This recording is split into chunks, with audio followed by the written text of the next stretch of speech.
दोस्तों 16 जुलाई 2024 को अपने ऐतिहासिक फैसले में दोस्तों गुजरात हाई कोर्ट ने यह फैसला सुनाया है दोस्तों कि घरेलू हिंसा के मामले में गुप्त रूप से भी अगर रिकॉर्डिंग करी गई है तो जो गुप्त रूप से की गई रिकॉर्डिंग है और जो बातचीत है वो सबूत के तौर पर स्वीकार्य हो सकती है, भले ही इसमें जो शामिल व्यक्ति हैं शामिल व्यक्तियों की जानकारी के बिना रिकॉर्ड करी गई है। दोस्तों हाई कोर्ट द्वारा दिया गया ये जो फैसला है दोस्तों, और ये एक महिला द्वारा दायर एक रिवाइज्ड आवेदन था, उसके जवाब में आया था दोस्तों, संशोधन के जवाब में आया था, जिसमें उसके पति और उसके परिवार के खिलाफ दोस्तों घरेलू हिंसा और क्रूरता का जो उसका दावा था उसकी पुष्टि करने के लिए जो आवाज के नमूने थे उनकी याचिका को खारिज करने को चुनौती दी गई थी। मतलब ट्रायल कोर्ट ने पत्नी की याचिका को खारिज कर दिया था। दोस्तों जय हिंद, नमस्कार, मैं एडवोकेट आशीष मिश्रा।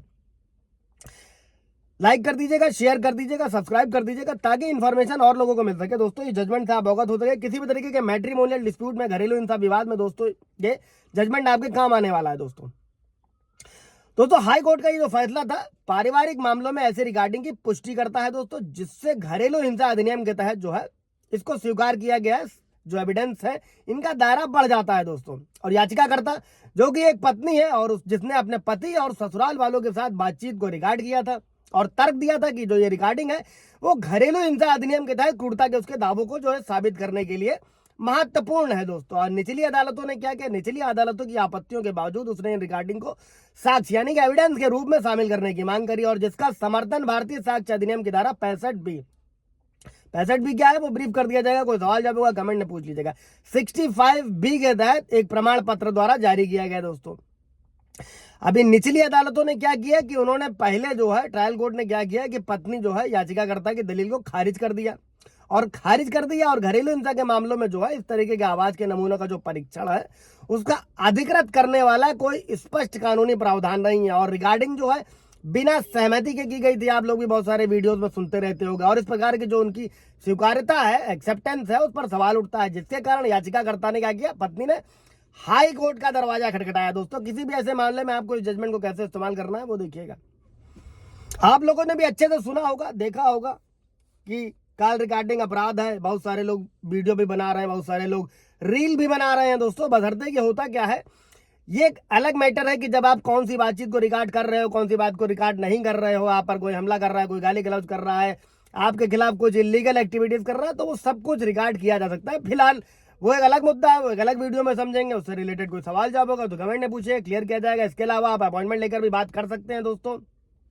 और फ्री लीगल एड योजना के तहत एक बहुत अच्छी स्कीम लाए हैं। आप जाकर वीवर्स की परेशानियों को देखते हुए, फाइनेंशियल क्राइसिस को देखते हुए और रोजमर्रा की भाग दौड़ की आपाधापी को देखते हुए दोस्तों एक बहुत ही मिनिमम अमाउंट रखा हुआ है दोस्तों, जहां जाकर आप अपने 5 सवाल पूछ सकते हैं, जवाब पा सकते हैं जजमेंट के साथ में दोस्तों।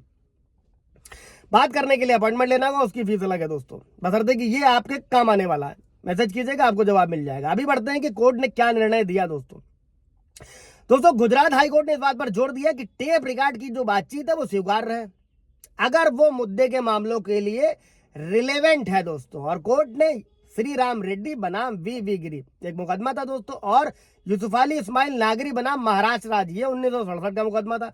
पिछले सुप्रीम कोर्ट के कई सारे जो निर्णय थे उन लोगों उनका हवाला दिया, जिसमें पुष्टि की गई थी दोस्तों कि ऐसे रिकॉर्डिंग जब उचित रूप से पहचानी और प्रमाणित की जाती है तो उन्हें एविडेंस के रूप में स्वीकार किया जा सकता है दोस्तों। और हाई कोर्ट ने इस बात पर जोर दिया कि घरेलू हिंसा की जो कार्रवाई है उसका उद्देश्य महिलाओं के अधिकारों की रक्षा करना है और आगे की हिंसा को रोकना है दोस्तों। और अंतिम निर्णय यह था दोस्तों हाईकोर्ट का कि हाईकोर्ट ने मजिस्ट्रेट और सेशन कोर्ट के आदेशों को रद्द करते हुए याचिकाकर्ता यानी कि पत्नी की याचिका को स्वीकार कर लिया, और कोर्ट ने यह माना याचिकाकर्ता यानी कि पत्नी द्वारा जो प्रस्तुत सीडी थी और जो रिलेवेंट डॉक्यूमेंट थे वो एक्सेप्टेंस है और फोरेंसिक विशेषज्ञों द्वारा आगे तकनीकी सत्यापन और उसके दावों को पुश करने में सहायता करेगा। दोस्तों ये कानूनी प्रक्रिया का चरण है कि उनको प्रूफ कैसे किया जाएगा कोर्ट में।